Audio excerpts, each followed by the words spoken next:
The video blog that I found most upsetting was technically eliminated from YouTube, but the news flick is in there, so um,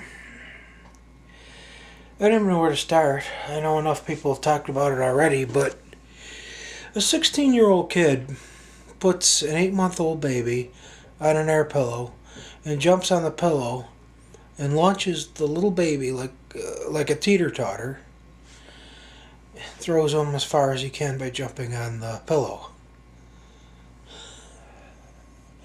And that is just sickening. Lucky for that 16-year-old, I wasn't there. I'd tie him to the wall and run my fat ass into him. On the net and on a couple of forums, I'm known as Sergeant Enforcer. Well, I guess maybe that makes me kind of a tyrant. Maybe that's where they get that impression.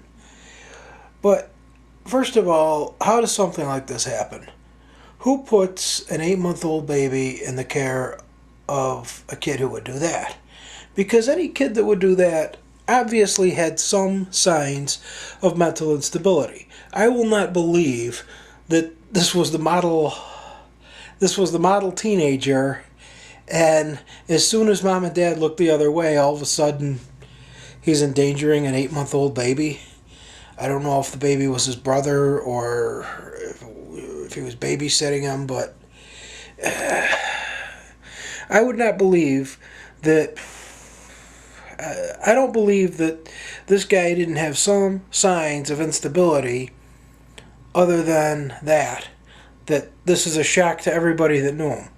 Hard for me to imagine.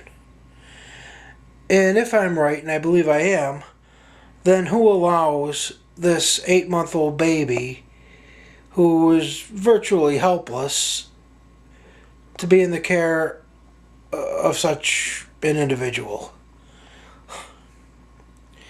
I mean, I think of myself as a pretty hands-on parent, but yeah, there might have been a time I walked out to the mailbox to get the newspaper. There might have been a time I answered the door or the telephone, and maybe one of the kids snuck an extra cookie down the hatch before Dad got back in to see him. But nothing like that could ever happen. But now that my kids are far enough apart, they're 11, one's going to be 5 in a week or so, and one's a year and a half. The 11-year-old could watch the other two for, not for hours at a time, but maybe an hour. I come home from third shift, my wife goes to work. The older boy can watch the other two till I wake up, or wake me up if there's a problem. I know nothing like that would take place. But if he had any signs of not being capable or being reckless and wild, I would not allow him to do that just because you can't. So I just wonder who let their guard down. I mean, that's just most upsetting.